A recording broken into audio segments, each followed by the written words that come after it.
যখন সমস্ত সুখী আর রাধারানী আমার গোবিন্দ যেখানে যাত্রা শুরু করেছি গেছি রথের সামনে এসে দাঁড়িয়েছে।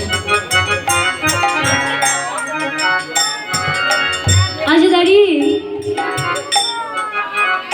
আজ ডেকে ডেকে বলছো গো শ্যামনগর, ও গো শ্যামনগর, বলি তুমি যে মধুময় শ্রী বৃন্দাবনে ছেড়ে চলে যাচ্ছ, বলো বলো তুমি চলে গেলে এই বৃন্দাবনের মাঝে আমরা কি সম্বল নিয়ে বেঁচে থাকবো? তোমাকে আমরা যেতে দিতে পারবো না, তোমাকে আমরা যেতে দেব না। তো আজ কি করেছে শ্যামনগর ডেকে ডেকে বলছে রাধে, ও রাধে তুমি আর পাগলামি করো না, তুমি এবার আমায় যেতে দাও। বলছো গো আমি কেমন ভাবে তোমায় যেতে দেব? কেননা একটি মেয়ের জলের মধ্যে থাকলে তার এই দেহে জীবনে থাকে, প্রাণে থাকে, কিন্তু যখন ওই জল থেকে তুলে আনা হয় তখনই কিন্তু সে ছটফট করতে করতে মারা যায়। তো শ্যামনগর তুমি যদি মধুময় শ্রী বৃন্দাবনে ত্যাগ করো তাহলে মিনের ন্যায় ছটফট করতে করতে আমরা যে মারা যাব, তোমাকে আমরা যেতে দেব না। তখন বলছি রাধে গো তুমি আমার আর বিলম্ব করো না, তুমি আমায় যেতে দাও। বলছে শোনো শোনো, তুমি যখন চলে যাবে তাহলে আমার একটি শর্ত আছে। কেননা এই যে আমি তোমার রথের সামনে শুয়ে পড়লাম, এবার আমার দেহের উপর গিয়ে যদি তোমার রথ তুমি চালিয়ে নিয়ে যেতে পারো তাহলে তুমি মধুময় শ্রী বৃন্দাবনে ত্যাগ করতে পারো। তখন ডেকে ডেকে বলছে রাধে, ও রাধে, বলে আমি তোমায় কথা দিচ্ছি যে আমি আজ যাব, কাল আবার তোমার কাছে ফিরে চলে আসবো। এক হাতে যমুনার জল দিয়ে আর এক হাত তোমার মাথায় রেখে বলছি রাধে আমি আজ যাব, কাল আবার তোমার কাছে ফিরে চলে আসবো। তখন বলছে তুমি তো চোর রাখাল, তুমি তো চোর, তোমার কথা আমরা কেমন ভাবে বিশ্বাস করি? এই যে মা, এই জগতে যদি কোনো চোর বলে যে আমি আর চুরি করব, তখন তার কি গ্যারান্টি আছে যে সে চুরি করবে না? হইল তো বলছে তুমি তো চোর রাখাল, তুমি বৃন্দাবনের মাঝে তুমি অন্যের ঘর থেকে ননি চুরি করে না সেবা করলে তোমার পেট ভরবে। তুমি তো চোর, এই জগতের লোকে তোমার লীলা দেখে মনে করে যে তুমি ভগবান, কিন্তু তুমি তো আমার কাছে চোর, আমি তোমাকে বিশ্বাস করি, আমি তোমাকে বিশ্বাস করি না। বলছে রাধে তুমি আমার কথা মিলিয়ে নিও, আমি আজ যাব, কাল আবার তোমার কাছে ফিরে চলে আসবো। এবার রাধারানী কি করেছে মা, আজ শ্যামনগরকে যেতে দিয়েছি। শ্যামনগর যখন আবার চলে গেল, একদিন গেল, এক সপ্তাহ গেল, এক মাস গেল, এক বছরই কেটে গেল। দেখতে দেখতে যখন পুরো 100 বছরই কেটে গেল, এখনো যখন শ্যামনগর আমার আসছে, তো আজ রাধারানী তার সমস্ত সখীদেরকে ডেকে ডেকে বলছে সখী শ্যামনগর যে চলে গেল, তোরা কি জানিস? তোরা তো আমার অন্তরঙ্গ সখী। শ্যাম যে চলে গেল তার আগের নিশীতে শ্যামনগর আমার কাছে এসেছিল, আমার কাছে এসে ডেকে ডেকে বলছে রাধে, ও রাধে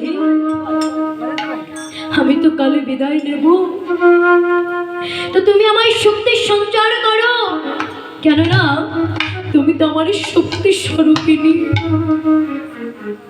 তুমি আমায় শক্তি না দিলে যে আমি কংস বধ করতে পারবো।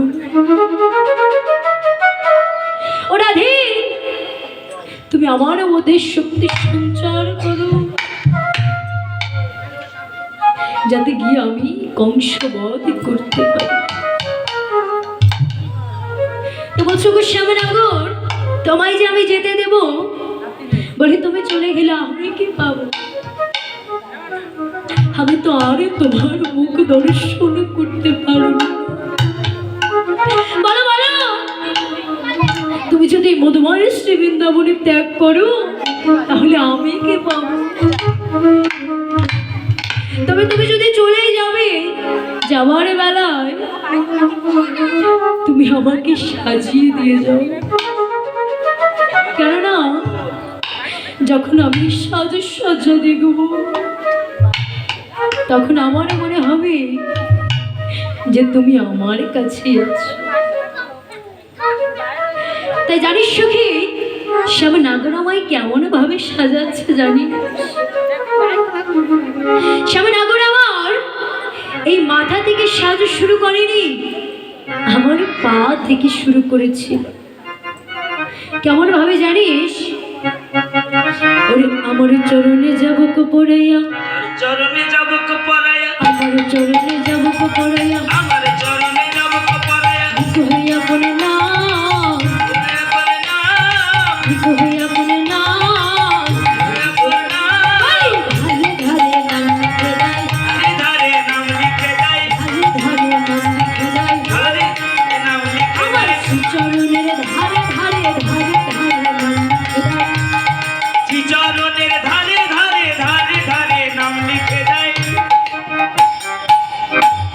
তাই বলছে জানিস সুখী, আমার চরণে যাবক পড়াইয়া। এই যাবক মানে কে মা? যাবক মানে হচ্ছে আলতা। বলছে জানিস সুখী, আমার চরণে আলতা পড়াই দেয়, একটি করে ফুল আঁকে, আর তার মাঝে মাঝে কৃষ্ণ নাম লিখে দেয়। আবার সর্বঙ্গে লিখে দিও কৃষ্ণ কৃষ্ণ নাম, কৃষ্ণ বিনা মোর জীবনে আছে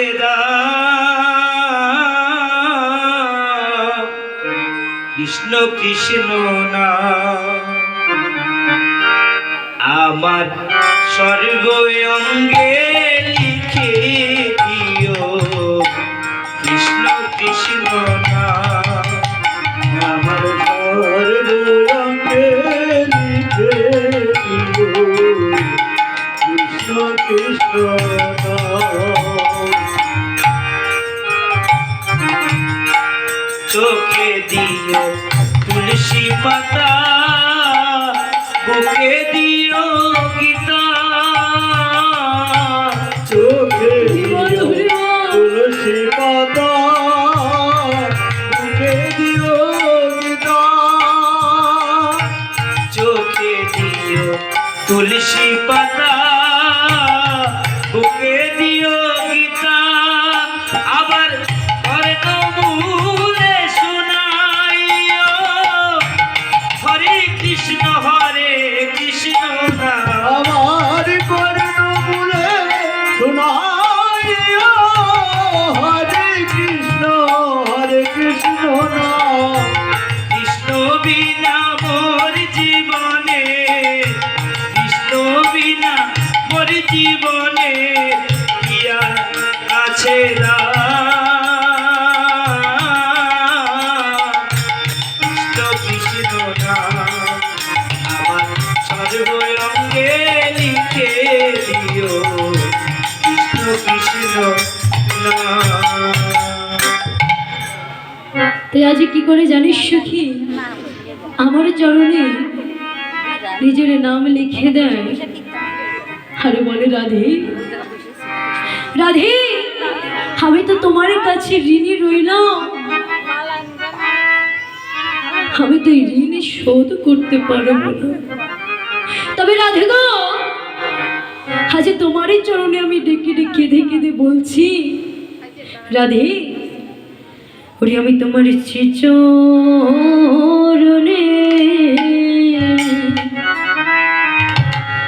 আমি শ্রীচরণের ধারে রইলাম। ও রাধে গো, আমি তোমার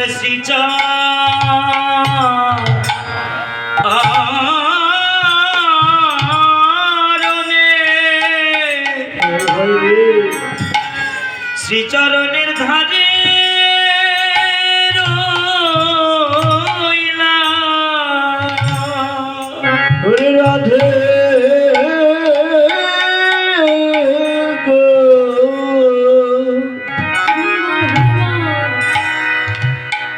ওরে আমি তোমার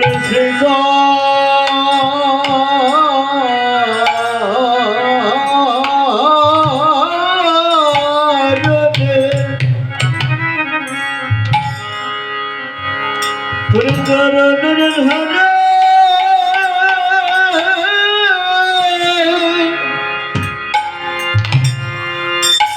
ওরে ধরে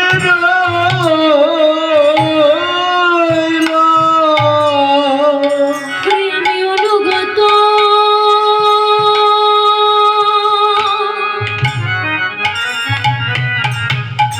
ওরে আমি অনুগত,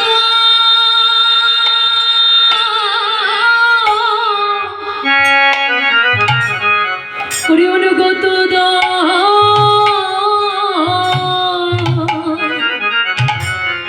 ওরে দাস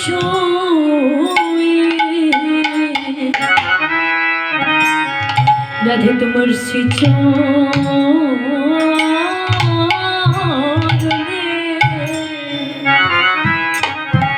ওরে আমি শ্রীচরণের ধারে রইলাম। ওরে আমি অনুগত, ওরে অনুগত,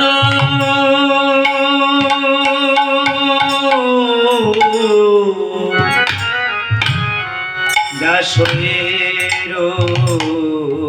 রইলাম। ও রাধে গো,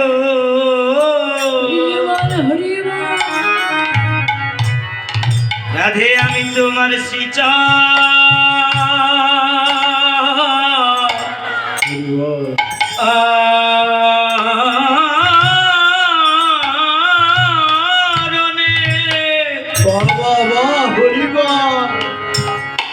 শ্রীচরণের দাস হয়ে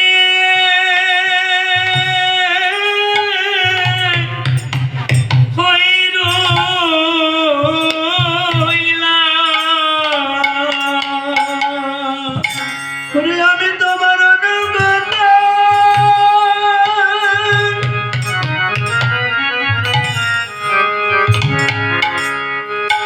ওরে অনুগত,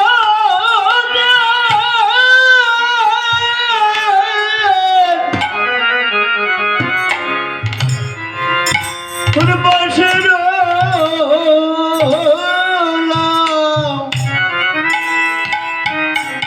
ওরে আমি তোমার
রাধে, ও রাধে, তোমার কাছে আমি ঋণী রয়ে গেলাম।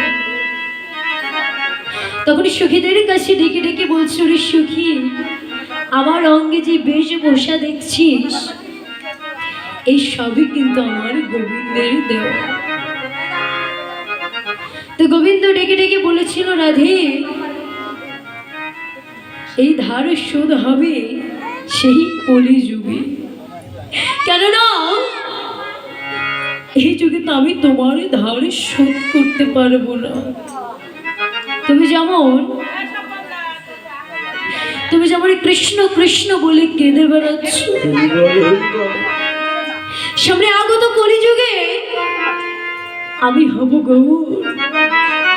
আমি গৌর হয়ে আমি রাধে রাধে বলে কেঁদে বেড়াবো। তখন বছরের সুখী রে, শ্যামা নাগর আমায় আরো কি পরিয়ে দিয়ে গেছে জানিস? এই যে আমার স্মৃতিতে যে সিঁদুর দেখছিস, এই সিঁদুরও কিন্তু শ্যাম নাগরই আমায় পরিয়ে দিয়েছে। তাই যে ডেকে ডেকে বলছে, ওই না পরাইয়েছিল গো, পরিয়েছিল গো, পরাইয়েছিল ওই না পরাইয়েছিল গো। সখী রে, শ্যাম নাগর যে আমায় সিঁদুর পরিয়েছিল, কেমন ভাবে পরিয়েছিল জানিস? ওই না বা হাতে চিবুক ধরে ডান হাতে ছিল। হাতের চিবুক ধরে ডান হাতে ছিল গো। সখী রে, শ্যাম নাগর আমায় বা হাতে চিবুক ধরে ডান হাত দিয়ে সিঁদুর পরিয়েছিল। পরার যে সিঁদুর আমার শীতেতে, কিন্তু শ্যাম নাগরের দৃষ্টি কোথায় ছিল জানিস? আমার নয়নে নয়ন দিয়ে নয়নে নয়ন দিয়ে আর